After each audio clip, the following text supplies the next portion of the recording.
Hi viewers, మనం వచ్చేసి మౌలిక అవసరాల ఉపక్రమాలు అనేటువంటిది ఆడుదాం, చేద్దాం, నేర్చుకుందాము అనేటువంటిది పూణే మహారాష్ట్ర గవర్నమెంట్ తెలుగు చూస్తూ ఉన్నాము. ఈవీఎస్ సంస్కృతి మరియు కార్య ప్రపంచ పరిచయము. ఇప్పుడు వచ్చేసి మనకు ఏ విధంగా వాన అనేటువంటిది వస్తుంది అనేటువంటిది మనం తెలుసుకుందాం. నీరు అనేటువంటిది మనకు ఏ విధంగా అవసరం అనేటువంటిది తెలుసుకుందాము. చిటపట చిటపట వర్షపు నీరు బిరబిర బిరబిర పాటగా మారు గలగల గలగల పారెను నీరు జర జర నిండెను ఏరు వచ్చేసి వర్షము పడుతూ ఉంది. ఒక పక్క వచ్చేసి వర్షం పడుతూ ఉంది. తర్వాత వచ్చేసి నీరు వచ్చేసి బాగా నిండిపోయింది అనమాట. చెరువులంతా నిండిపోయింది. సో ఏర్ అంతా నిండిపోయింది. జల జల జల జల చెట్లు తడిసెను. బాగా వర్షానికి ఆ యొక్క చెట్లు అనేటువంటి బాగా తడిసినాయి. తడిసిన వెంటనే కిలకిల ఆకులు మురిసెను. ఆ యొక్క చెట్లు తడిచిన వెంటనే ఆకులు వచ్చేసి చాలా మురిసిపోయాయి అనమాట. టపటప టపటప జడివాన బాగా టపటపమని పడుతూ ఉంది. జడివాన వర్షం పడుతూ ఉంది. పాట పాడేదము మురిపాన వాన పాటలని సమయాన ఆ యొక్క వర్షంలో తడుస్తూ మనము పాటల్ని పాడుదాము.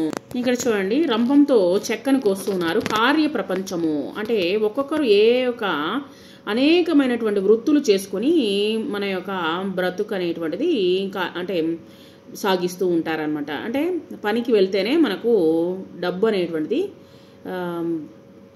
లభిస్తుంది. సో ఆ యొక్క డబ్బుతో మనకు కావలసినటువంటి వస్తువులు కొనుక్కొని మనము ఆహారాన్ని, ఇల్లుని, తర్వాత వచ్చేసి బట్టల్ని కొనుక్కోవడానికి మనకు ఉంటుందన్నమాట. కాబట్టి కార్య ప్రపంచంలో వచ్చేసి చెక్కను తయారు చేస్తున్నారు. అతన్ని వడ్రంగి అంటారు. తర్వాత వచ్చేసి ఇక్కడ వెల్డింగ్ పని చేస్తూ ఉన్నారు. తర్వాత వచ్చేసి ఇటుకలను తో ఇల్లు పేరుస్తూ ఉన్నారు. ఇటుకలు తయారు చేస్తూ ఉన్నారు. తర్వాత పూల మొక్కల తోటలు, తర్వాత వచ్చేసి దర్జీ బట్టలు కుట్టేటువంటి వాళ్ళు, తర్వాత చెప్పులు కుట్టేటువంటి వాళ్ళు, తర్వాత బ్యాగులు తయారు చేసేవాళ్ళు, తర్వాత మందులు, తర్వాత ఐరన్ చేసేవాళ్ళు, తర్వాత వచ్చేసి ఇక్కడ ఇంటిని శుభ్రపరిచేటువంటి వాళ్ళు. తర్వాత మనము పరిసరాల పరిచయము. ఇది వచ్చేసి ఏమంటారు, దీన్ని మార్కెట్ అని అంటారు. ఇక్కడ చూడండి, చాలా మంది వచ్చేసి బుట్టలు తీసుకొని వచ్చి బ్యాగులు తీసుకొచ్చుకొని కూరగాయలు, తర్వాత వచ్చేసి వాళ్ళకి కావలసిన సరుకులన్నింటినీ కొనుక్కుంటూ ఉన్నారనమాట. ఆ తర్వాత మనము అందరం పనికి వెళ్తాము. పనికి వెళ్ళిన తర్వాత మనము డబ్బుని ఎక్కడ దాచుకుంటాము? బ్యాంకుల్లో దాచుకుంటాము. తర్వాత మనకు ఆరోగ్యం బాగలేకపోతే మనం ఎక్కడికి వెళ్తాము? ఆసుపత్రికి వెళ్తాము.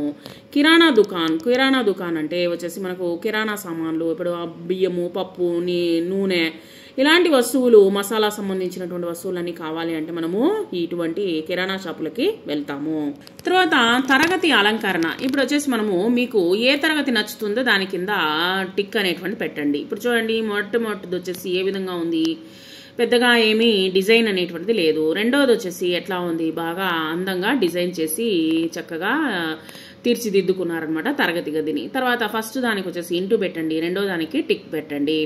తరగతి గదిని అలంకరించడానికి నేను ఉపయోగించినటువంటి వస్తువులు ఏమిటి అనేటువంటి మనం చూద్దాము. ఇక్కడ చూడండి, పూల కుండి, తర్వాత వచ్చేసి ఇంకా తోరణాలు, తర్వాత వచ్చేసి ఫ్లవర్ వాజ్ అనేటువంటిది ఇక్కడ 4టిని మనము ఉపయోగించినటువంటి వస్తువులు, తరగతి గదిని అలంకరించడానికి ఉపయోగించినటువంటి వస్తువులు. ఇంకా తరగతి గదిని అలంకరించడానికి ఏ వస్తువులు ఉపయోగించవచ్చో వాటి చిత్రాలను అంటించండి. బొమ్మల్ని మీరు అంటించి అక్కడ పేరు అనేటువంటి రాయండి.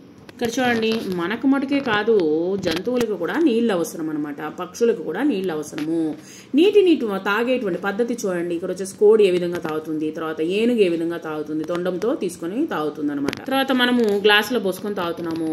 ఇక్కడ వచ్చేసి కుక్కకు వచ్చేసి గిన్నెలో పోసి తాగిపిస్తున్నాం అనమాట. ఈ విధంగా మనము జంతువులు కాదు, మనుషులు కాదు, పక్షులు కాదు, అందరికీ వచ్చేసి నీరు చాలా అవసరం అనమాట.